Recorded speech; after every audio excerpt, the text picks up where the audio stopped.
Hi there, it's Kevin Ward, the founder of Yes Masters Real Estate Success Training. I want to welcome you to this month's episode of Interviews with the Best, where we interview top performers in real estate who not only are successful in their business and the best in the world at what they do, but are also committed to giving great results for their clients and committed to having a life. And today's guest is one of my longest time inner circle members. A true yes master who is a consummate professional, Mr. Alex Khalilifard from Remax in Woodland Hills, California, and also has an office in Brentwood and West LA. And Alex, my friend, I'm so excited for this interview of getting to talk to you about your business and your success today. Thank you, Kevin, for the very beautiful introduction. My name is Alex Khalilifard. As Kevin introduced me, I am in Woodland Hills, California. We cover Los Angeles County, and it is an honor to be here. Awesome. So you've been in real estate now for 5 years, correct? I got licensed in 2014. 2014. So you're now in your fifth year.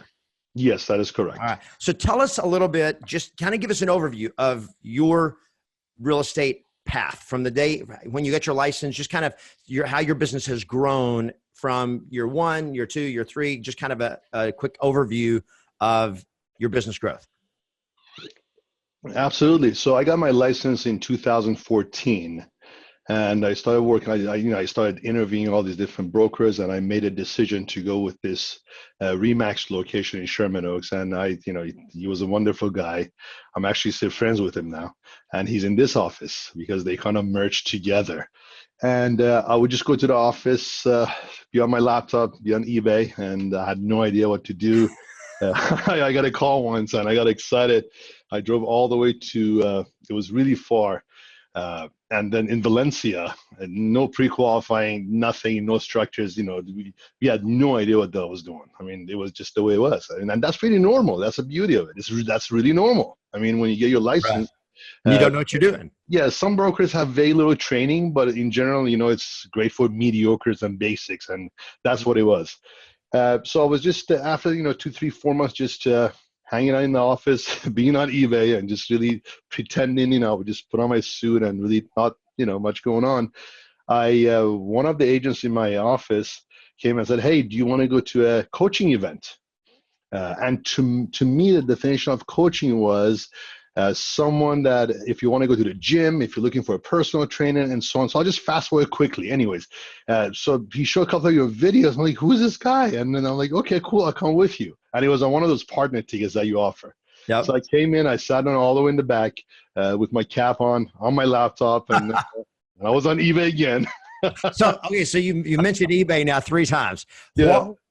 What was this? Were you selling houses on eBay? What was this eBay thing? Well, I'll tell you why. Because before I actually, back in 1998, 99, when eBay was really fresh, I used to have a cell phone store. So on the back of the store, I had an eBay store. If people had merchandise and they just want to get rid of it, they would come to me. I would charge them X amount of percentage, and I would sell it for them. So I was always involved into eBay, and just buying, selling, and I had different accounts, different corporations. So that's why. So you're using eBay and selling stuff on consignment. Pretty much, yes. Exactly. Yeah. However you want to call it. Yeah. Absolutely. Yes. Yeah. Something that Amazon's doing now, and probably times millions bigger on a much bigger scale. But yeah, something like that. Exactly. Okay. So that's what I was doing. And you had a cell phone store? Yes. In West LA. Was that what you did before real estate? Yes. All right, cool. And right before Singular, I don't know if some of you guys remember Singular and AT&T when they merged. So they kind of forced us. I mean, they said you got to either be AT&T now or you can continue doing whatever you're doing. So I had to make a big decision, and that's when I always wanted to be in real estate because I love helping people. It's a lot of fun. Yep. That's how it happened. Okay. All right. So now you're in real estate. And then somebody told you to come to one of my training camps. Yeah, I actually have my first. It's right over here, which I want to bring it to the event. You are one of the most organized guys. I have all these events that I've gone to. So, anyways, I went ahead and came to one of your events. I mean, it's so much. I want to bring them on because it's so much fun. People have to understand it takes a lot of dedication and involvement and coaching and training. to really make it in real estate. So yeah, I was sitting in the back just chilling, and I started listening. When I was listening, I'm like, hey, there's something about this guy Kevin that actually makes sense. With sales, it's always be closing, and the first thing that stood up for me was always be connecting. I said, okay, cool, connecting. So I sat down, day 1, day 2, day 3, and I was really scared too, because it was a big decision. I'm like, hey, I want to do coaching, but I don't know what to do. I didn't have really the financials to invest at that time, $2,000. Hey, I just met this guy. Yeah. What if he's a good con artist? What if, he's, so that went to 2014. So obviously in 2014, with that mentality, I made nothing. But the second event that you had when I came in, I knew that I knew you more by then, and I kind of connected well with you. I asked a lot of questions from people at the event, and I always recommend people, look, if I want to go to a nice sushi place, I'm not going to ask a sushi chef if your fish is good. I want to be asking somebody else. Does that make sense? That makes total sense. So I just talked to so many people. I'm like, hey, everybody likes this guy. So, maybe he's good. And the second event, that's when I signed up for the 100-day challenge. So now I think now that was end of 2014, beginning 2015. I don't know exactly where it was. Now I put the date on behind all these before I didn't. So I don't really know which. Name tags? Yeah, I actually put the date because I want to know, hey, I've been to this event at this time. So that's what happened. So 2015, you signed up for coaching, which was actually your second event. I didn't realize that it took you 2 events to figure out. But I mean, you have to understand, Kevin, you go from someone that you see coaching as, hey, only Kobe Bryant's have coaches. I mean, real estate and coach, what is that? You just go sell, So it was very different. Not people, you have to understand, not everybody has that education to understand coaching is, it could be in anything you do. Look, if I'm making bottled waters, I could train a company that make me more efficient caps. 100%. You know what I'm saying? So that's what it was. Yeah. Awesome. So you signed up for the challenge in 2000. So it started with really working together. We started working together in 2015. Yeah. Your first in 2014, we started working, you're absolutely right. In 2015 was your first full year of real estate was 2014. Yes. And then 2015. So tell us how your business has grown. So in 2014, obviously I made nothing, and that was easy. I mean, a lot of eBay again for the 4th time.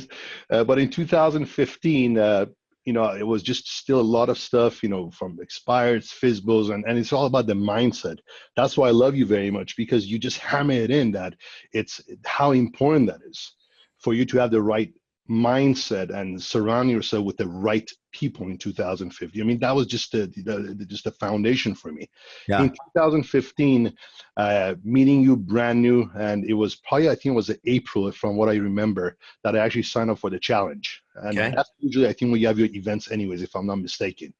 So I signed up for it, and in that year, as my first really full-time agent with some directions, I think I made $114,000. Okay. 114, and I actually have it written here. And then that went on. I obviously, right after the challenge, I saw the value of what you actually bring in, which I thought it was actually cheap. I mean, I shouldn't tell you that. Well, so when you did the challenges back when it was cheap, right? Your first challenge?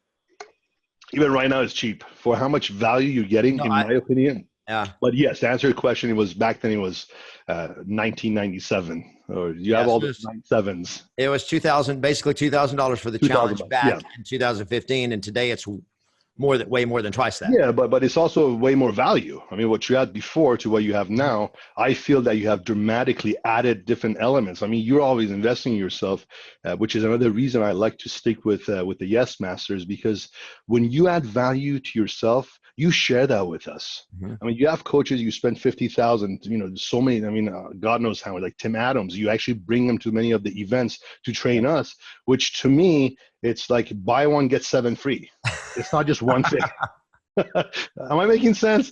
I mean, anyways, this is not about, selling your products, because you're not paying me commissions yet. but that was 2015. And 2016, I went up from 114 to 278,000. And that's right after the first challenge. I jumped in an inner circle because I knew there was value. Yeah. I jumped in. I had a conversation with you about my marketing strategies, what to do with my mailers. It was one of the Terran Sports conversations we had, with Yeah. Alejandro Perez. I wrote things down. I'm like, hey, this is what I do. That's how much I put on Zillow, and this is what I'm spending here. And then you said, are you effing crazy? So we're gonna talk about that in a minute. We're gonna actually talk about Yeah, what you do, how you built your business, because it's yeah. different than the way I built mine. And it was an interesting. Our conversations were our early coaching calls were very interesting because I was coaching you on stuff that okay, I'm coaching them on stuff I've never done before. You took the principles and you just mastered them and built something great. So anyway, we'll get to that in a minute. So Absolutely. go ahead. So that was 2016, 270. 2017 was over 500,000, 540, and that's when I got the Remax. What is it called? Hall of Fame. Hall of Fame. Yep. So that's when I got it. That was 2017. And 2018, last year, the GCI was 770, close to 800,000. That doesn't include one of the side deals I did, actually two on the side, which with those is well over 800,000 of some of the skills that you actually taught me of when you find investors, how do you present yourself? Because it's all about value. You have to present yourself with value. 100%. And I felt the only way I can present myself with value is I got to become good. I got to understand how to communicate with individuals. I have to understand it's all about them and it's not about me. And the moment you do that, sky's the limit. So, and then for 2019, the goal is $1.2 million in GCI. 7 figures your 5th year in the business. That's your goal for this year. Even if you count the first year, that half-ass year, yes. Which is great. And so you have nearly doubled your business every year. Pretty much, yes. We just started what we call the 6-figure plus award, and you're basically, even though we weren't given it back then, you qualified for it every single year you've been in the business, and some years over $250,000 income increase. In fact, most of the years. So just first, I want to just congratulate you again, because you have been probably one of the most coachable people that I've ever worked with. And I've worked with a lot of people because you always are learning, you're always implementing, and you're consistent, and you follow a course of action until it succeeds. I mean, I'm just a good student, Kevin. If you trust the system and you don't question it, this is what I find problems with many agents, because I love working with new agents because they don't have the bad habits. Mm-hmm. Like whoever I want to bring on my team, I want them to be brand new. The newer, the better. See, it's very straightforward for you to understand that if you trust the system and you believe in it and you do exactly what it tells you to do, it's going to work. It works. It's that simple, man. Look, if I want to be on a diet, I can't be eating cheesecakes every night. It's really that simple. It's not a scientific formula. So I believed in your systems, and that's what happened for me personally. Excellent. So now you mentioned being a brand new agent. You mentioned working with new agents. So as a new agent, what was your greatest struggle? Like, what was the hardest thing for you as a new agent? Oh my God, that's such an easy question, man, because just no guidance. I had no idea what to do. There was no guidance, no structures, even with some of the, because I interviewed, like, I think 4 or 5 different brokerages, and some of them actually attended some of the so-called trainings. It's just so BS, man. It's so basic. Like, you have no guidance. They always have this top producing agent, this idol. Oh my God, he makes so much money. He's good. You got to do what he does. But nobody ever understood how it is to be a brand new agent, and not understanding and not having that navigation to guide you through the process. So for me, it was just not knowing what the hell is going on. Like, to me, it was brand new. Well, look, from my mailers, I got a listing. This is like 2014, 15. So the lady said, Laura, we're going to say Laura X, doesn't matter. Show up. For the first time I see zip form, how it is, somebody helped me. I put it together. I sat with Laura for 3.5 hours. It was beautiful. She had a beautiful soul, speaking about Jesus for about 3 hours. I'm like, hey, this is normal. This is how it is. So I have all these. This is your listing appointment. Yes. So I'm just sitting there, and I'm like, okay. So I guess Laura has to ask me, Alex, hey, can I sign? So I'm like, so what's going on? And the next thing you know, she hugs me. She's like, you're very young, this and that. So anyways, thank you for stopping by. So I grab my folder, I walk out. I'm like, what the F just happened? Like, what was this? anyways, well, this is a little funny story, but going back to guidance, which is really not knowing what to do. The answer to a question for me was one thing: not having a path, which you have created, not having the beautiful vortex that you've been training us, the A team, B team, C team, boom, boom, boom. We didn't have that. Right. I mean, you just write them down. There was no CRM. There was nothing. Nobody taught me that. So that was really, really for me, a learning That's awesome. process. That's what happened. Yep. That is awesome. So what would you say that was really from that first year of making no money? What was the breakthrough moment? What was the biggest breakthrough moment anywhere in your career? What was the biggest breakthrough moment that was like that? This changed everything. It was actually, I remember when it was. I was in your event. My hands were sweating. I was scared. I was terrified, and it was freaking coaching. And I mean, investing 2,000, 10,000, 15,000 in yourself, that's a lot of money. Mm-hmm. And as you know, when the average agent is selling 2 to 3 homes a year, their average is making what, 32 grand a year. Right. When something like that happens, it is terrifying when you have to invest 5 grand, 6 grand, or even $500 per month. It's right. A lot of money. So for me, that transition was, I'm like, F this, I want to do it. And really involving myself into coaching so I could understand the systems and realizing one thing, and this is something for everybody to understand, that you can't do everything on your own. Look, and I always talk to my friends about this. If the windshield wiper on my car stops working, I can probably go to Pep Boys, get it replaced. Well, when it's a freaking transmission, I can't do it. And coaching for me was a transmission. It started me at gear number 1, gear number 2, and then it got me going. I mean, when you start from a, whatever kind of car you have, you start from 1 mile per hour, and some cars you do 200. Bugatti, you do over 200 miles per hour, but you start from 1. And it's that gears and the transmission that push you forward. Does that make sense, Kevin? Absolutely. Makes total sense. For me, it was just making that decision for coaching. And it was a hard one, man. I got to be honest. It was very difficult financially, and also just, I'm like, oh my God, this is a lot of money, Yeah. Well, and you'd never experienced the value of having a coach before. Absolutely. I never had a coach. That's true. For those that are watching this that have never had a coach, and I'm going to just throw this out, and we'll talk a little bit more about your coaching, because I know you invest probably, because you have like multiple coaches, yep. Right? And so as your business has grown, you're bringing in so much different information that you're getting from different coaches, which can be sometimes good, sometimes bad, but it's all of it can help you grow. But there is a difference between having a good coach, a bad coach, and no coach. That having a bad coach is probably worse than having no coach. You got to make sure you find the right coach. I mean, Kevin, you just touched on a very, very sensitive yet true subject. I have been to events for example, Mr. X or Mr. Y, names are not important, that when I walk out of the event, I'm like, this son of a gun was full of BS. And one thing that I always respect you for, and I admire about you, is the fact of no BS, man. I learned that from you. And I have applied that to my relationship with my wife. I have applied that to my family, to my sisters, to my neighbors, to my sellers, to my buyers. I'm like, look, if you want this, you got to do this. It's that simple. And I learned that from you.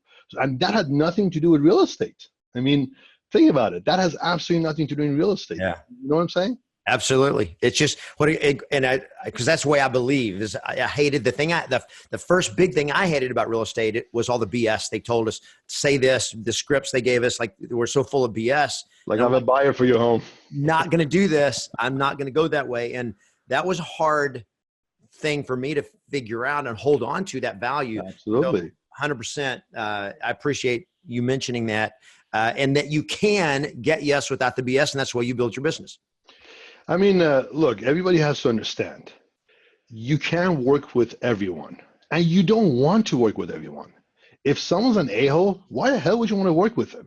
I'd rather generate so many good leads that I choose who I want to serve, who I want to work with. Yep. So absolutely. And those that, they decide to want to work with me, that 85%, let's say, they respect what I say. I don't have to go back and forth about price adjustments, about commission, about this and that, because they know I'm there for their best interest. Does that make sense, Kevin? Absolutely. That's awesome. So let's talk about your business. Let's talk about how you built it, how you made money, and so forth. So I want to talk first off about when we first met, and I guess it was at the second event, and you signed up for the challenge. And I don't remember if it was later when we had our first conversation was when you joined the inner circle or not, but you told me that you did all this direct mail was how you built your business with geographic farming.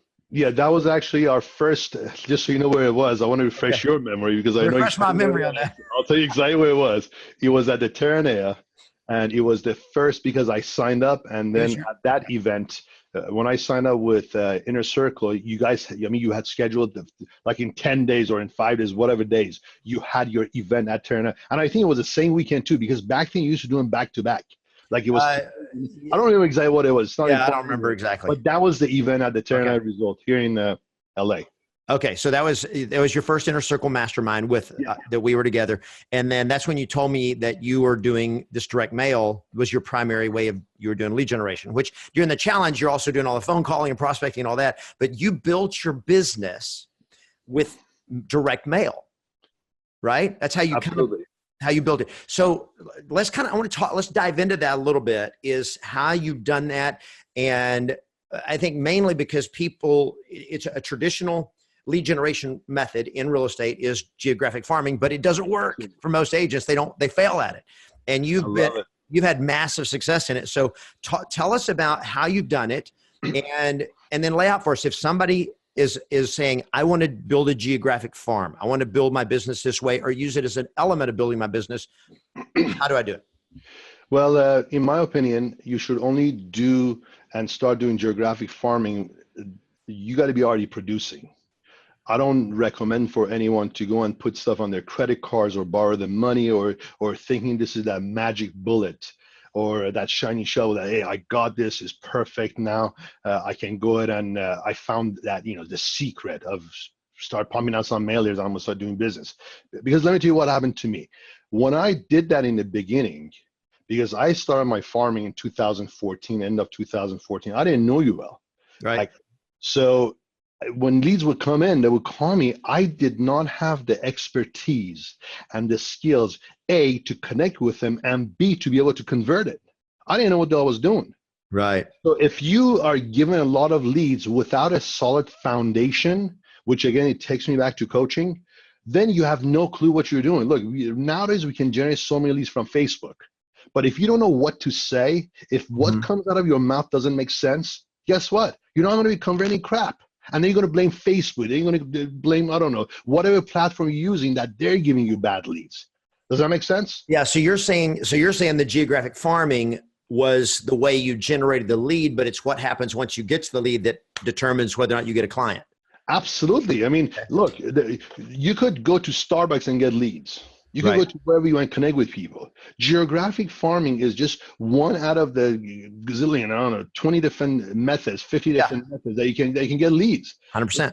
It's nothing special about it, but if you have to have systems for it, like your A team that you train as, the B team, how does somebody qualify for a B team? Why is that person a C team? I mean, once you know that, and that's when I think you should be investing in anything, including direct mail, including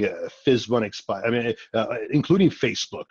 That's why when you do, I like your training when you do about for sub by owners and expireds. You don't have to invest much. What you're investing is in yourself, in the coaching. You're investing in the training. It's like the skills. Look, you can't take everything away from me, but I have the skills to make it back. Okay, so that's what you train on. See, that's huge. Let's break it. Let's dive into that real quick because we'll come back to geographic farming. But what you said is so important that geographic farming was not really the secret. The secret was that once you got a lead from the geographic farming or whatever, because you do Facebook marketing now and you do all kinds of lead generation now. Absolutely. Beyond that. But the key is learning the conversations. So tell us about how did you master what to say and how to say it? Oh boy. Well, it was 2015, when I started with the first challenge. I want to tell everybody, there's no shortcut. I'm not better than you. I'm not smarter than you. No one's smarter than you. Very, very straightforward. I used to role play 2 hours a day. I would come to the office, start role playing from 6 to 8. And this was so intensive for me that at 8 o'clock, I'm like, screw this. I can't even prospect now. I was so tired. So I used to leave the office. I'm telling you, I used to just leave my Remax office. Obviously, by that time, there's still nobody in the office. I mean, At 8 o'clock in the morning, yeah. Of course not. So I would walk to a local, close by Subway, grab myself a sandwich, just kind of get some fresh air. I'm like, okay, now it's like that reset button on your router if your Wi-Fi isn't working. You know what I'm saying? I would just walk back, and then I would like rejuvenate, and then try to get back to what I was supposed to do. But the point is, the most, and then the thing, and I also learned that from you, by the way, was prospecting is worthless if you don't know what to say. Right. Prospecting is a waste of time if what comes out of your mouth is a bunch of BS and you don't believe in it and you can't even sell it to yourself. So for me, it was a practice. I have one of those oldest books, Kevin, the one that you have from, I think it's probably version 1.0, whatever it was, but it was just going over all the scripts, just role-playing. The book of yes scripts. Exactly. Yeah. The original one that you had, it wasn't even colored then, I think it was black. I don't know what it was, but I have it somewhere saved. It's like my Bible, man. But I would just role play 2 hours a day. And it wasn't fun. And I was not enjoying it. It wasn't easy. Like I'm like, holy crap, what am I doing? Yeah. Like, this is a lot of content that we had to master. So what were the scripts you were role playing mainly that you remember? In the beginning, it was the expired script, obviously, because that's what you trained us with. Mm-hmm. It was for sale by owner, and he was, hey, I have an agent. I want to look, because you helped me understand what is an objection, what is a condition. Right. The moment I hear something, there's one filter, I call it Ken Ward filter. I put it in front of him. Boom. Is this an objection or is that a condition? Look, if your wife is an agent, and she'll divorce your ass if you're going to use some of the agent. It doesn't matter how many objections you have. I mean, right. It doesn't matter how you handle it. You can't handle that one. Right. So it was for sale, obvious, and I still have him here. I don't know if I don't want to mess up the camera, but I have it. Hey, we need to think about it. The deduction approach. Will you call your commission? Pricing objection, right there. Boom. That's not enough. I want higher. I wanted to master those, and it was because you have it. Because in a way, Kevin, you make it, I can't say easy, but you make it simple. Like in your 100-day challenge, it was just very structured. You do this, like the blindfold. I mean, you guys have no idea. That was when I did it, I felt so freaking amazing, and it was not easy. So tell people what you're talking about, because they're like the blindfold. I am speaking about the listing presentation. I apologize. It is 4 pages. It's everywhere. Look, if I bend down, they're all here. They're your books. It's by the prospecting station. And we had to memorize it, 4 pages. You have the two-page version now. I don't know if you had it then or not. Yeah. But it was just memorizing it, and then we had to blindfold ourselves, record it on YouTube. I had never used YouTube before. I mean, I didn't know what this was. So that was really challenging, which again, it goes back to practice. I want everybody to understand one thing. Your question was, one of the first things that in my opinion is the most powerful thing is how much time you put in working on your craft, on your skills, on what you do, which in our case as salespeople is what you say. It's not what comes out of your mouth. If you have a bunch of BS coming out, it's not going to work. So that's the answer to your question. I know my question, I get so excited. They're long, but that was role play for me, baby. Role play. I still do it. So how much time do you spend it? Because you were doing 2 hours a day then. And you were memorized the listing presentation, you memorize all the other scripts and their objection handlers, you're role playing them every day. So you're not just memorizing them, but you're mastering how to present them. Yeah, well, it's all about, you memorize it. This is what you memorize, internalize, and you master. Mm-hmm. I'm only interested in mastery. Screw memorizing, internalizing. I want to be master. This is what I'm committed in doing. When a buyer, look, I got to in the past 2 days, I've got like 2 buyer appointments signed. They come to my office, 1 listing. But the point is, I want to be so good and so efficient, such a great servant, that doesn't matter what a buyer says, I have something that is non-BS to communicate with them. Right. Or when a seller says about pricing, I want to be able to master it so I can lead them to the right decision, which is why we go on listing appointments or buyer presentations. Make sense? Absolutely. See, awesome. Makes sense. That's a title. I learned it from you. So how much time do you spend role playing now? Wait, because you pretty well, as a Absolutely. master, how much, do you still role play every day or do you? Absolutely, yeah. And some days I do an hour, even though I want to limit it to 30 minutes. Look, you guys have no idea how important that is. So right now I'm role playing 30 minutes minimum to an hour, and this is Monday through Friday. Saturday, Sundays. Look, you trained us to have a life, Yep. and I want to have a life. If I choose to do an open house, I mean, listen to the word that I use. When I choose to do an open house, I don't have to do it. That's different. So I don't role play on Saturday and Sundays. However, if I'm in an open house with another agent on my team, guess what we're doing?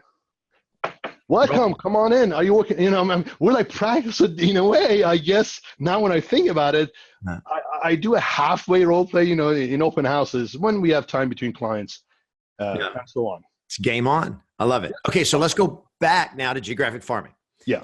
So one, you said, don't start as a brand new agent doing geographic farming. You need to start making money. And then once you start getting production, getting listings and sales, then you can invest in geographic farming. That's your first recommendation. Absolutely, yes. And then second, you said that it's not that the first step is getting the word out with the direct mail. But then whenever people call you or whatever from the geographic mailing, or you talk to people, knowing what to say and how to say it is the most important part. So or the Vortex. Putting everybody in the Vortex. So that means bringing people, once you connect with somebody, is bringing them into a relationship and then learning how to build that relationship with what we call the real estate Vortex.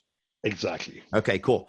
And so, and the A team, B team, and C team that you're talking about is part of the real estate Vortex of how you decide is somebody like an A teamer, B teamer, C teamer, which is way more than we need to get into on this. You know, Kevin, thank you for reminding me, because look, I've been so involved in your coaching. So when I say A team, I am automatically assuming that you know what that is. So I apologize to all the audience if someone's watching like what the hell he's saying. A team is not Alex's team, is A team and B team and C team.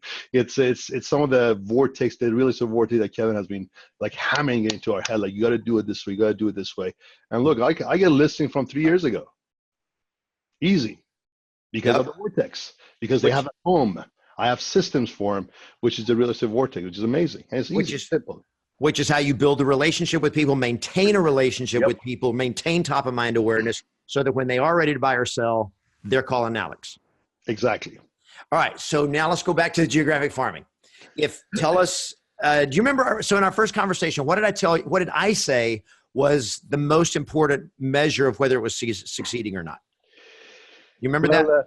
Absolutely. I remember all the important conversation in my life. You sat me down. We were actually sitting by the beach in front of us, and you asked me, what is your X? How many X ROI you are getting on your mailers? And I had no idea what it was. So you actually sat me down. You said you got to go. I had to go through all the numbers. And then I think it was not even 2X. And your recommendation has been always minimum 6X. If it's not 6X, then you got to do something about it, because you got to understand the time that you put in, the effort that you put in. It's not just money. It's not just $100, you get $600 back. What about all the time you put in? So you actually had me go through my numbers to see how much I was spending. $3,923. Fuck, excuse me, but I remember that freaking below. Every month on that credit card, I was spending, and I had to write it down. And that's really what happened. So once we did that, I realized I was not tracking anything. That's when I realized I don't know what's going on in my business. Yeah, that's huge. And you'll be surprised, Kevin. Most agents have no freaking clue what they're doing. No, I'm not surprised. Where they're spending. I mean, I had to learn, hold on a second. You just invested over $100,000 in machines. You don't know exactly what cost you're having with your mailers. Right. Am I making sense? You're making total sense. So we started out with, you were a little, I think you were like 1.2 or 1.6. I don't remember. ROI, which means so 6X ROI is what I say. That's your minimum standard of a profitable business lead generation model, which means for every $1,000 you spend, you should make 6,000. Yes. And I said, that's the standard. So now we're not there yet, but you'd only been doing this for like barely over a year. And so I'm like, okay, so that's where we want to go. And let's just make sure that we're going on that track. Absolutely. So Kevin, let me jump in quickly and explain this to you. The reason I was not making the 6X, it wasn't because the direct mail wasn't working. It was because I didn't have the systems when the lead would come in, what to do with it, and what to say. I mean, that part, that's just so powerful. It's a great, I did not know that. So it wasn't that that's why I said nobody should get into direct mail until they have had good, sufficient, intensive training with what to say. Because if you're handing all these leads, if you have that, let's say you are handed this magic bullet called postcard and you send it out, boom, you get all these calls. If you don't know what to say, what is that good for? right. Because I experienced it, Kevin. I mean, I want everybody to understand, I wasted thousands of dollars in marketing, which I then found out when I check those listings, they were listed with somebody else. So my marketing was and it's brutal. Yeah. It's really, I mean, it puts a really bad taste in your mouth when you see that you've invested so much money, you got the calls, but they listed with somebody else because you had no systems for it. So I'm sorry I had to stop you, but it's the second time that I want everybody to understand systems and your skills are more important than lead generations and generating leads. This is very powerful. If you don't know what to do with it, it doesn't matter how many of it you have. Right. And that's what a lot of agents are like, I need leads. But if you can't get a lead, somebody hands it to you, like you said, somebody hands it to you and you don't know what to do with it, you end up with nothing. This is Absolutely. Still a learning how to talk to people, connect with people, lead people to a decision is the irreplaceable skill set, even in 2019 and 2020 and beyond, even with technology, it's still where you make the money. Yep. Yes, sir. Yeah, I love that. That is so cool. So you were asking me a question about geographic farming. Yeah, make sure. I'm an agent. I'm making some money. I want to start a geographic farm. If you were starting over on a reasonably limited budget, but making money, how would you start exactly? And just give us a quick rundown. Absolutely. That's a fun question, man. I love that question because look, I had put out about 600,000 pieces until I got this down. I'm like, holy crap. That's a lot. I mean, just do the math. Even that's a lot of money. Even 600,000, your best cost, even if it's 45 cents a piece, 50 cents a piece, $300,000. That's what, 3,000, how many $1,000 bills? So it's a lot of stuff that I've gone through. But going back to really, if you are an agent and you're making some money and you want to implement this as one of the other systems that you are going to implement, this cannot be your only one. And that's why, what Kevin called it trickle leads. There are so many different ones that we get trained on to really have all these funnels feeding us. There's one from here, one from there, one from there. So this way, if Mr. Google decides to do something with their algorithm, we're not all of a sudden completely leadless or prospectless, as Kevin likes to call them, because they're not leads, they're prospects. Anyways, so with geographic farming, my first recommendation is when you have made the money, pick a farm of about 1,000 homes. And I want to tell you why I said that. It's very powerful. See, I own a print shop and a mail house, so I know about prices. You get your, I guess the best bang for the buck that you get when you use outside printers is when you print either 1,000, 2,500, or 5,000. Why? Because that's how the softwares are just written and that's how the systems are built. You can do 850. Yes, you can, but you're not going to get that great discount. A lot of times, if I want to send if I was sending market to about 1,500 homes, I would order 2,500, dump 1,000 of it. It would still be cheaper if I did 2 of that. It's very interesting. So you pick a farm of 1,000, and I remember I did a little training on this before also. And then you want to study that market. Who's the agent dominating that market? First of all, before that, the first thing you want to do is the ROI. And your ROI is your return on investments. How much money do you want to make? I mean, what kind of strategy do you have going in? So that takes you to turnover. Turnover tells you how fast and how frequent homes are selling in that pocket. Generally, I recommend anything over 5%. It's very difficult to find more than that in Los Angeles, in certain areas. But you do 5%, you study it, because also a good thing with 1,000 is you can door knock them. And if you door knock them, that takes away one marketing expense. You can Right. use your feet, have that face-to-face connection. And statistically they say that one face-to-face connection with you, when I knock on your door one time, it's equivalent to 13 mailers. 1-3. 100%. So this is so huge. Yeah. Are you guys gonna run into a-holes at the door, tell you go F yourself? Yeah, it happens to me all the times. It's the name of the game. It's part of the game. We have people like that out there. So Right. when you have 1,000, it's realistic for you as a solo agent by yourself, without a team, without anything, to take care of it and nurture it. Am I making sense so far, Kevin? Totally. Yeah. Yep. So really, what I started doing was sending a market update, because something that I quickly learned from Kevin was you got to be always about adding value. You cannot. It's people don't give a crap about who you are, how many homes you've sold, who your father is, who your mom is, what kind of car you drive. Nobody gives a crap about that. They want to see, what can you do for me? Hmm. What can you do for me?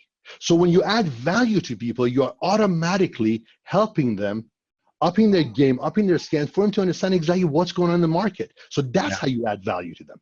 Totally. And I'm actually bringing a lot of, to that next event, to DYLP, I am bringing a printout for the first time of everything that I sent to my farm. I'm going to bring and hand it out, the actual piece, which I have it in my second office, so people can see how it is and why did I strategically chose it that way. So anyway, sometimes I get a, so going back to the farm, 1,000 homes. Number one, turnover, minimum 5%. Good. Number two, and number three is you want to touch them once a week. Okay, once a week, mailer and or a door knock. Yes, you could door knock them once a month. You could send 3 mailers in a month, so that's 3 mailers. By walking them, you already saved on a mailer. That could be a lot of money. Yeah. And being consistent and doing it and very important is holding open houses for other agents that have listing in that pocket. You'll be surprised. Agents are very lazy. They do one open house. and that's it. Or even more interestingly is they don't want to do any open house at all. So what do? You create a little buyer search criteria on MLS for your pocket, for your farm. And anytime there's a new listing, you send an email to that agent. Hey, Alex, my name is so-and-so. I just wanted to tell you that, this is what I do in open houses. I wanted to know if you're open for me to hold your open house. I want to bring refreshments. I want to do this. I want to door knock the neighborhood. You're going to benefit with getting your listing sold, and I'm going to benefit, hopefully, from your listing. I find a buyer. Would that be okay? Now, is every agent going to say yes to you? Of course not. But look, even if 1 out of 10 say yes, you just got your foot in the door of your farm. Mm-hmm. And now you're door knocking, not just with a market update, but we are using Kevin's open house event strategy, inviting them with the invitation that he trains us how you can get it from, so cheap, get them printed, or, very, very inexpensive. Right. Inexpensive. And then you just go and invite them to the open house. Now they're getting your mailers. You're adding value to them, and they see you as doing business. And this is how you build credibility for yourself, so people can see you, recognize you, and put the pieces together. So you can think, I can promise you one thing: the chances of any agent sending 1 marketing pieces or 1 touch per week in your market, it's almost close to 0. Yeah. I have talked to many, many top producing agents. They're not doing it. So how long do you do a mailer every single week? For 3 months? For 3 months every week? 3 months, that means 12. That is 12 mailers, baby. Bam, bam, bam, you're sending it. And after that, you do 3 a month. You do 3 times a month, once every 10 days. Now, guys, let's be realistic. If 1 month one is 2 days early or 2 days late, don't overthink it. You just want to make sure on average you're sending the 3. Something that I forgot: before you start any geographic marketing, you must have your first 6 mailers ready. Mm-hmm. This is powerful, because you're gonna go in, you're gonna put all your eggs in one basket. You're gonna send that mailer like, holy crap, what's next? What do I do next? So you must design it, get it ready, have your coach look at it, get the approval that looks good, and then mail it out. Make sense? That way you're not running behind and stressing out. You've got them ready. So now you can stay ahead of the game rather than trying to play catch up. Absolutely. And one thing that I want everybody to add to their notes is you always have to have minimum 2 mailers ready. Minimum. At That's all minimum, times. guys, at all times. Doesn't matter if it's Christmas, New Year's, Thanksgiving, whatever, new listing, just sold, whatever, all these different stuff. You must have 2 ready, because trust me, you get your 1 or 2 or 3 transactions, you'll get busy. Yeah. You're going to not be consistent. It's going to drop, and then you are going to say direct mail doesn't work.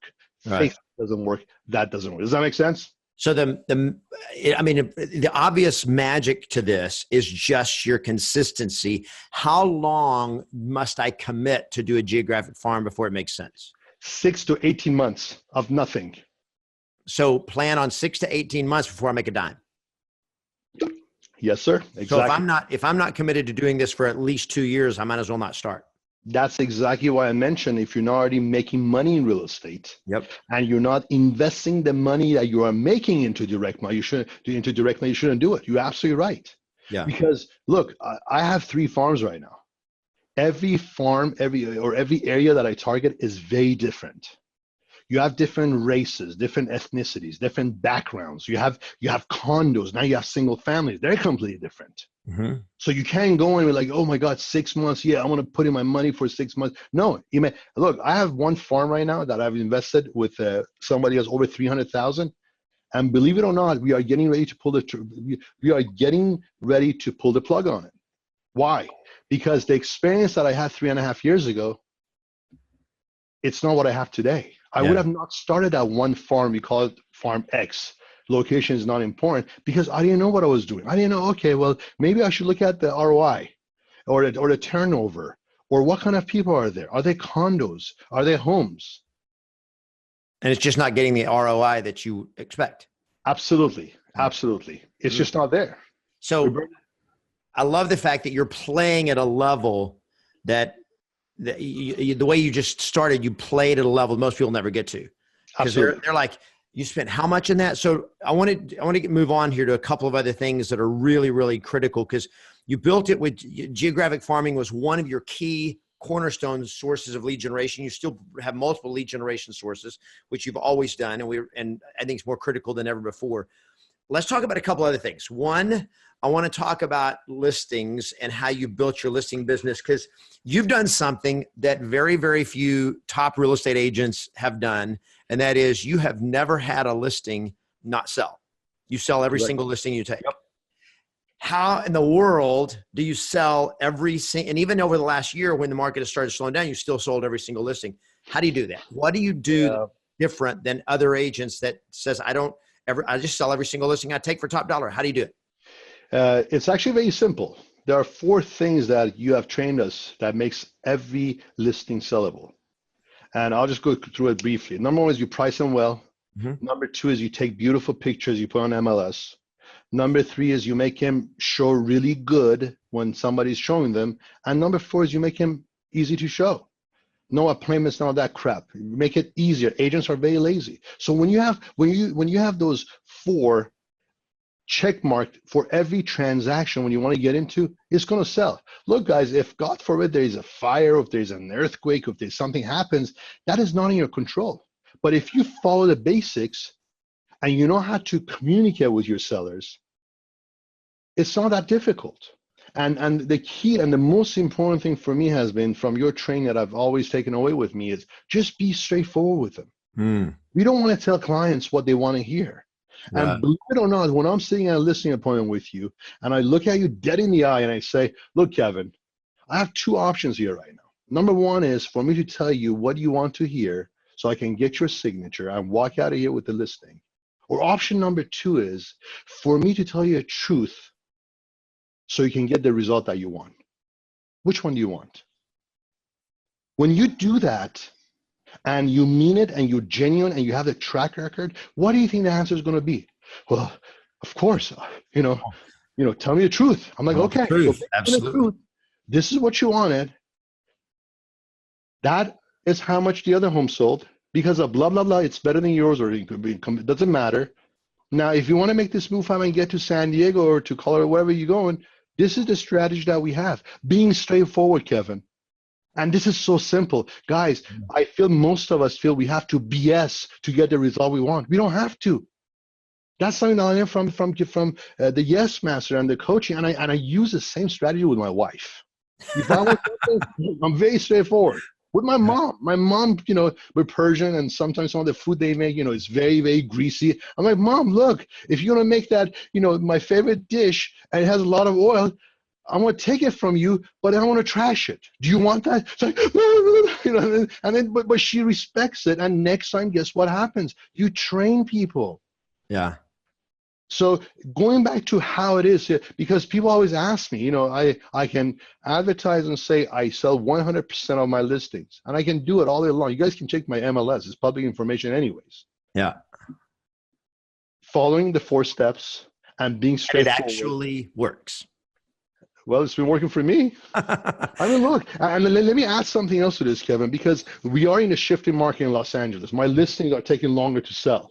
Yep. Look, my listings used to sell in 8 days, not anymore. But guess what? Because I have the skills that I've been learning through coaching and training, I know how to communicate with the homeowner to lead them to the right decision, because the right decision that we had 2 months ago has changed. So we gotta go back to it and rethink it and make a better decision based on how the market is. It's not what I say. It's not what you say, Mr. Seller. It's what the market says. Wow. Based on the market, that's how it is. I never have price reduction troubles. If there's no motivation, if somebody, look, there are situations, there are exceptions. Nothing is black and white in this world. It's not. But when you communicate with them and then you have some facts showing them, hey, this is what's going on. This is what was going on 3 months ago when we met. And then we were on the market a month and a half ago. But here's where we are today. So you have really 3 options. Number 1 is, and I did this yesterday, Kevin, that's why I remember. So I'm like, look, option number 1 is we can just let it be the way it is. Option number 2 is you can do a price reduction so we can get you the result that you want and get some buyer traction. Yep. Or option number 3 is, look, take it off the market. I don't want to, look, maybe this is not the best time for you to sell. Or you rent it out. Because I'm here to do what's right for you, not to get that commission check. And when they hear that, I promise you one thing. Not only you are a better servant, you help them make a better decision. And that's what matters to me. See, that's, I want you to make a better decision. That's why I make a lot of money. And I tell them too. I'm like, look, you want to hammer down a commission? I make a lot of money because I tell you exactly what it is. If you have cancer, sir, you got cancer, you're stage 2, we got to do this, boom, then we're going to do that, and bam, you're going to take care of it. Being straightforward, telling people what the truth is versus not telling what they want to hear. Look, I want to say one thing, Kevin, one last thing on this subject. You are going to have clients that are going to walk away from you. Oh, yeah. You're going to have clients that are going to say, who the F do you think you are, and so on. You are going to have unrealistic buyers and sellers, but it's okay. You get to choose who you work with because you are generating so many leads, good leads, motivated leads, people that want expertise, that you're fine. All right. Your question. Oh, no, I love that. And here's what I know everybody can see in Alex as he's talking to us is when he says straightforward conversation, what you see is the confidence and the conviction that makes it almost impossible to say no to, because he believes so firmly in serving his clients and he believes in what he's telling them. And so that belief behind your words is what will cause people to follow you, right? That belief Absolutely. Has got to be there. So I just want everybody to understand one thing. Where did that belief come from? It came from somewhere. From those 2 freaking hours of role playing, from the times that you're putting in role playing, from all the practices, from all these events.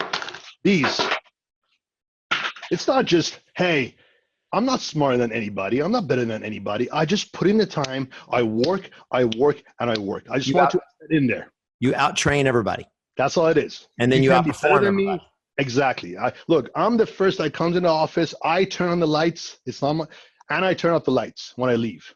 Well, actually automatic. I don't think I turn them off. But when I walk in, I got to go in the front and do it because it's hard work, baby. You got to do it. Yeah. Because of financial freedom, which is another thing that you've been teaching us. All right. So, man, there's so much good stuff. Okay. So now That is, I think, like, these are huge breakthroughs that most agents, as they're listening to this, going like, wow, you can actually sell every single listing. Not only that, but you don't discount your commission. So now let's talk about you in a market where literally you on average get a full point seller listing agent commission. You get sellers to pay you in your pocket a full point, a full percentage commission higher than the average commission in your market. So tell us how that works. How do you do that? How do you get? And that's a great question, by the way. And the answer to that is, I'm in Los Angeles, and here the standard commission for the buyer side is 2.5%, even though we are seeing a lot of 2%, which disgusts me, by the way, but it's 2.5%. When I meet with sellers and I do my listing presentation, I am already pre-sold to them, because let me tell you guys why. People Google you. They look, this is something that Kevin started hammering into our head 4 years ago, which, you know, at the time that I said, I didn't know how YouTube worked those times. So you start understanding that it is really, really important for you to have that online presence. So the way it's all about how you present yourself. And I promise you guys one thing. Yeah, we have certain races and ethnicities that it's just got to happen to make him feel good. I mean, you can give them an ice cream and they'll feel good. They feel like they got something from you. Right. That's fine. Look, I'm Persian. I'm from Iran. In Iran, you walk into the store. If this water is $2, they want to price it $2.20. So you can say, oh, can we do it for $2? And then you feel good you got it for $2. But you know, you paid exactly what it was worth. So I get how it is. However, I feel the only time you get some objections about commission, it's when you haven't done a great job delivering your value. Why is it we don't question? I mean, I don't remember the last time somebody negotiated with their surgeon, with their doctors. I don't remember that. Yep. They don't. Why do you think they don't do that? Because they believe in him. And ladies and gentlemen, I have some bad news for you. We agents come from an industry that we have the worst reputation. We are being compared with car salespeople, mechanics. So you have to deliver so much value that when they speak with you from the very first conversation, when you talk to them on the phone, you have to be so good. From the first video you send them, you got to be so professional, so polished, so smooth. From the thank you card that you send, it's got to be so nice that everything about you as a package stands out. Mm-hmm. Everything about you. It's not just you look good if you're pretty, if you're a girl and you're pretty. No, that's not going to do it. If you're a guy and you just want to do one thing, it's a package. It's like a Big Mac. You have the bun, you have the little patty, you have the little sauce. I mean, you try to make that sauce at home, whether it's healthy, cancerous, we don't care about that. But try to make it at home. It's just, it always tastes the same. It's a cocktail. Yeah. Absolutely. So the better you become, you know how to communicate with people with proper communication and great practice, which we call it role play. It comes a lot of conviction that they know, boom, this guy or this gal knows what the hell he or she's talking about. It's that they're not going to question it. And then because you've had the straightforward conversations with previous sellers, you've told them the truth, your listings sell faster, they sell for more money. So now you have a track record that backs up, I sell homes for more money than the other agents do, and here's why. Absolutely. I mean, I have over 130 or 140 reviews just on Zillow, all together from different websites, close to 300. A lot of times, I don't need to talk about it. Yeah. Because guess what? They already looked you up, my friends. They already looked at it. That's why they probably called you. It's not back in the days that it's only referrals. Even nowadays, even with referrals, even though something like Kevin calls a trust gap, it's a lot more narrow with the referrals, they still look you up. That's right. So if you communicate all of that to sellers, I promise you guys one thing. If you know what to say and what is coming out of your mouth is for their best interest, not your pockets, they feel it. Mm-hmm. Let me ask you guys a question. Has it happened when you go to a gym, some guy or some gal did not wear deodorant? You smell him. I always say it. That commission breath, that's what it's called. People can feel it if you're being genuine versus if you're being a scumbag and you're just out there for the commission check. Yeah. And once you have that, see, I said I'm speaking about value a lot because, in my opinion, value is tied into your self-esteem and your conviction when you say something. If you can't sell it to yourself, you can't sell it to anyone, my friends. If you can't sell your own product to yourself, you can't sell it to anyone. That's why I'm so good in what I do. Because I believe in myself, not because I'm the best or I feel I'm the best. I know I will do everything in my power and my control to get you the best results. That's powerful. Look, if you have cancer, I'll sell your home for free. Because you got to be able to be there for them. Mm-hmm. And you'll be surprised what universe is going to do for you, man. That's awesome, man. I love that. So somebody challenges you on your commission and says, will you do it for less? What do you say? How do you handle that? I always think that's a great question. So what's important to you about paying less commission? I grab the ball and I put it back in their court. I want to hear, what is it? Is it because they simply asked? Is it because their cousin said, if you go with, I don't know, XBC Realty, you do have 4%? I want to know what's important to you. Yeah, so-and-so said they would do it for less. Absolutely. So I want to hear exactly why you're asking that. And guys, sometimes people must net a certain amount of money. They have to. They're buying a home. It has to be, for example, $80,000 net. So in a situation like that, I make a business decision, which, Kevin, you always trained us. This is a business decision. It is my business. I make all the decisions. And I may want to just like you and take care of you. Look, guys, I've taken listings. I've sold listings at 0.5% because you're getting a fucking divorce. Excuse my language. I want to help you. I don't care about money. You just pay my fees, what I'm paying to my company. It's good to give back. I have investor packages for my investors that are feeding me 5, 10, 15 listings a year. I do those at 4%. I'm not sitting here. I'm like, hey, everything's 6%. No. You got to be very straightforward. If someone's feeding you more and more business, that is very different. But that doesn't mean I am giving away my value. I have made a business decision. Right. Very different. Something that I learned this from you, Kevin, was you have to make a business decision, and so on. So once you communicate that to the homeowners, based on every situation, look, if I know, God forbid, you have cancer, which I've had it, I'll do it for you. I mean, if I know you're going to take this money and do chemotherapy, I mean, come on, guys. When you're selling 40, 50, 60, whatever, how many homes a year, it feels so amazing to do 1, 2, 3, so many of them away for nothing, just to give back to the community. And it feels good. And I promise you one thing, it's priceless. I mean, I don't want to get too detailed into it, but getting the commission at 6%, if you know your value, and let me say one thing, Kevin. This is what I want you, every one of your agents, to ask yourself. Am I worth 6%? Go in front of a mirror without anybody. Don't be full of shit. Ask yourself the question, am I worth 6%?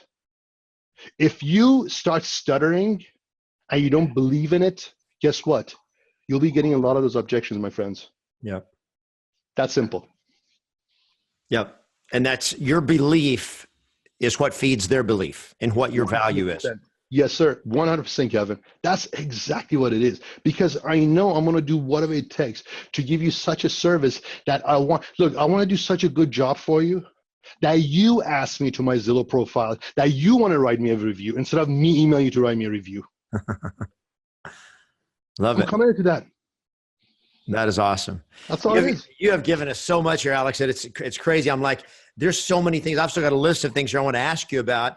And I'm like, I think some of this, I'm gonna have to bring you back for another interviews with the best in the future, just because there's so much that I wanted to talk about. I want to talk about your team. I want to talk about your systems and all that. And we're not going to have time to do it on today's interview. But I'm so proud of how you show up. I'm so proud of the conviction, the confidence that you have, the professionalism, the commitment that you have to your clients. Is so beautiful. And it's so powerful. And I also have to add this, because you invest a lot in yourself, in your coaching. You invest a lot in marketing. Yep. You invest a lot in your direct mail, and so forth. And yet you're extremely profitable in your company, your your business. Absolutely. And I'm going to say this because you sent me a screenshot sometime last year, it's been about 6 months ago, of just to say, I never would have thought having this kind of money was possible. And it was just showing your balance in 2 savings accounts. It's just sitting, baby. And it's just sitting there. I'm like, That is a lot of money for somebody to have sitting in a bank account that is going to be going to financial freedom, to building that, and so forth. So I know that you're extremely, what you do is extremely profitable. Thank you. Last thing, if somebody were just saying, okay, Alex, man, you're so good, you've done this. If I just need to know what is this to help me grow my business the fastest, what are the secrets? Give us 2 or 3 takeaway secrets that says this is what I would do to grow my business fast. Well, I have bad news for you, Kevin. There are no secrets. There are none.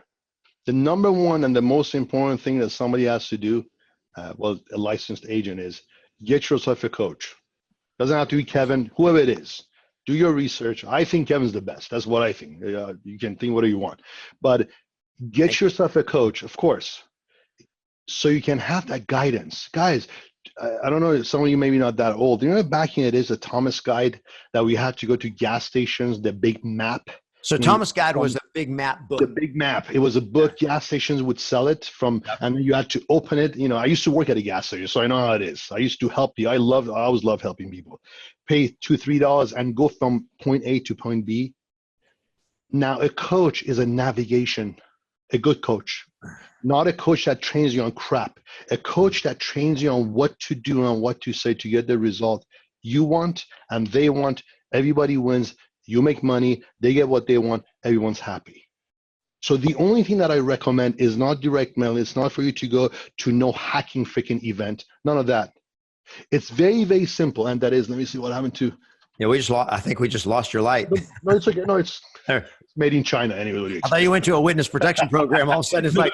So anyways, one thing is get yourself a coach that you are going to follow everything he or she is going to tell you what to do, so you can have systems and guidance. Imagine getting from one place, from A to B with nothing, from A to B with a Thomas guide, from A to B with a navigation on your iPod, on your iPhone, your Android, doesn't matter. Yeah. A good coach is that navigation. That's all it is. Awesome. It's nothing else. Very cool. It's not direct mail. Don't jump into it. What's next for you? Tell us what's next for Alex Khalilifard. What is your big picture goal for the year? What do you want to do next? What are you seeing for the future of yourself? Financial freedom, Kevin. Something that for the first year, I didn't understand what you said when you said financial freedom. I didn't know what that meant. I didn't know what it was. But for me, my biggest goal is to serve as many clients as I can, and use that as my bridge to get to my goal, which is financial freedom. So I can use my time today to do what I enjoy at. I don't have to do it because of my car payment, because of my house payment, because of anything.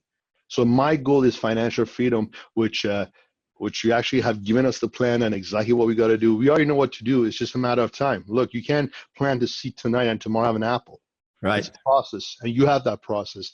And actually, a lot of the inner circle, and Kevin, I got to share something with you that was surprising to me. How many of the inner circle members now have 5, 10, 15, one of them I think 16 investment properties? I love it. Yeah.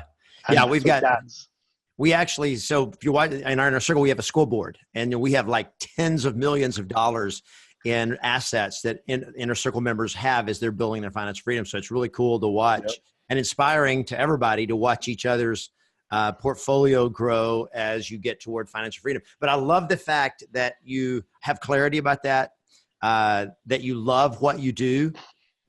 There's so many things, like I said, I'm going to have to bring you back because there's more things I got to talk about. I'm making notes about things I want to talk about on another interview. Well, this was version 1, the basic, and then we get into details. What are these boards? How do we track that? Look, that by itself could be a call, man. I mean, this is like the Dow Jones, it's kind of like being in the New York Stock Exchange. Let me turn off the lights so you guys can see it. It's really cool. Look, this is his, these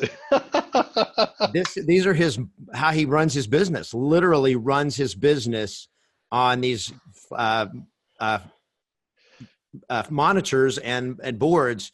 And it's really cool. We don't have time to go into that on this thing, but there's definitely more to come because I want to talk to you about your team building. Absolutely. I want to talk to you about working. I know you work with Yasmin, your wife. I want to dive into a lot of that, but we'll do that. We'll save that for another interview with the best. Yeah. But I just want to thank you for the way you've showed up today. I mean, here's what I noticed. I'm like, Alex, just like he does for everything, he prepared for this. You didn't just show up.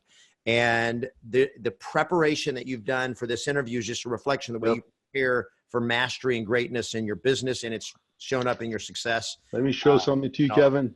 Yep. This is something that I also learned from you, which is on my board all the times. It says, he who sweats more in training bleeds less in battles. That's right. I don't care who said it. I heard it from you. So I say it every day.